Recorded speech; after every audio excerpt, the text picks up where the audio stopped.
We've all been there, right? Day one at a new job. You're the outsider, trying to figure out where the coffee is, who's who, and what's really expected of you.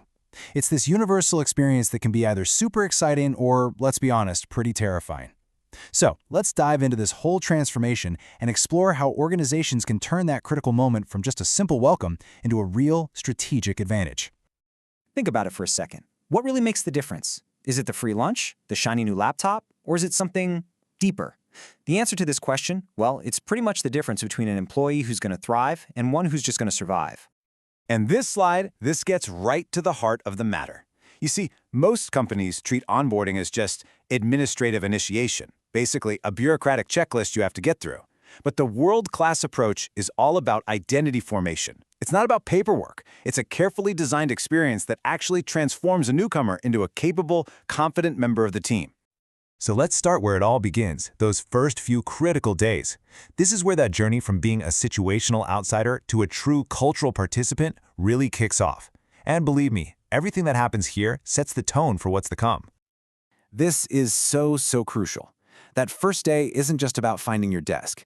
It's about establishing what's called a psychological contract, basically an unwritten set of expectations. A great first day builds momentum, it instills confidence, and it sends a clear message that the organization is genuinely invested in your success. So how do you actually build that foundation? Well, it really comes down to these three key things. First, a genuine welcome. This simple gesture humanizes the whole experience and makes the new hire feel valued from the get-go. Second, orientation. Think of this as the mental map. Who's who, what are the core systems, and what's the company's real mission? And finally, clear expectations. What does success actually look like in this role? What are the unwritten rules? Answering these questions right away gets rid of so much uncertainty. Ultimately, the goal of these first few days is this word right here, acclimatization. It's that process of adjusting, both psychologically and operationally. And when you get this right, you really reduce that new job anxiety and dramatically speed up that feeling of, okay, yeah, I belong here. All right, let's move to the next phase. Once a new hire feels welcome, the very next step is to make them feel capable. This is all about equipping them with a toolkit for success. This table breaks down that toolkit so well.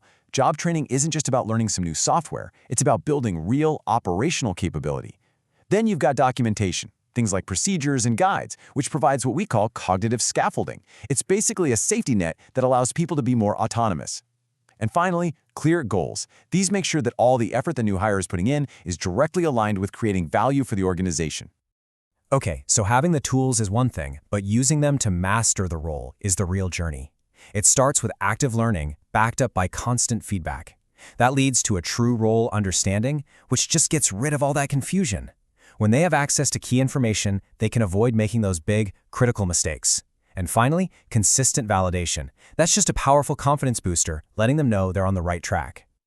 Now, think about this. A capable employee who feels totally isolated is still a huge risk. So the third, and you could argue most important piece of the puzzle, is weaving them into the social fabric of the company. It's all about helping them find a place to belong. And right at the center of belonging is culture. Company culture is that implicit code. You know, the unwritten rules of how things really get done around here. A great onboarding process doesn't just leave a new hire to guess these rules, it makes them explicit. And there are two key relationships that help a new person decode this culture. On the left, you've got the buddy. This is the go-to person for all the small, informal questions, like, hey, how does this expense report system work? On the right, you have the mentor. This is a much more strategic, long-term relationship focused on career growth and navigating the bigger picture. You absolutely need both. And this right here is the ultimate goal. We're not just aiming for socialization, where someone knows a few names and where the coffee machine is. We're aiming for true integration. That's the real turning point, when a new hire isn't just at the company, they're truly part of the company, like a seamless gear in the machine. And when you achieve that true integration, you unlock the ultimate prize, engagement. This is that deep emotional investment an employee has in their work and in the company's success. It's the difference between someone who just shows up and someone who actually genuinely cares. So why does all of this matter to the bottom line? Well, this final section is all about the return on that investment.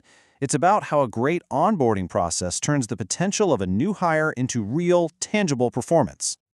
The key metric here is something called yield. Just think of it as how quickly a new employee goes from being a cost to the company to someone who's creating value.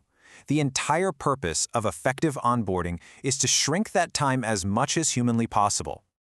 This chart shows it perfectly. Every company has a cost of hiring. That's a given. With poor onboarding, the time it takes for that person to get productive is long, which means the return on that investment is seriously delayed. But with great onboarding, you dramatically shorten that ramp-up period and you accelerate the creation of value. It's that simple. But the impact goes even farther than that. The quality of a company's onboarding is one of the single strongest predictors of long-term employee retention. It's a fact. People who have a great onboarding experience simply stay longer. And the reason why is pretty simple, actually. It connects back to everything we've just talked about. When you intentionally build a foundation of competence and a feeling of belonging from the very first day, you create this powerful bond that's just really difficult to break. So how do you get there? It takes a real mindset shift, something called zero-based thinking. It means you throw out the old checklist and you reimagine the entire process from scratch. You have to ask, if we were building the perfect onboarding experience today, what would every single touch point look like? This way, the process transforms into an engine for building your future talent. Which brings us to our final question for you. Take a hard look at how your organization brings new people on board.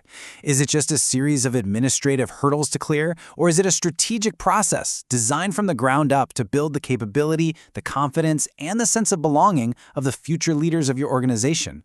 The answer really does make all the difference.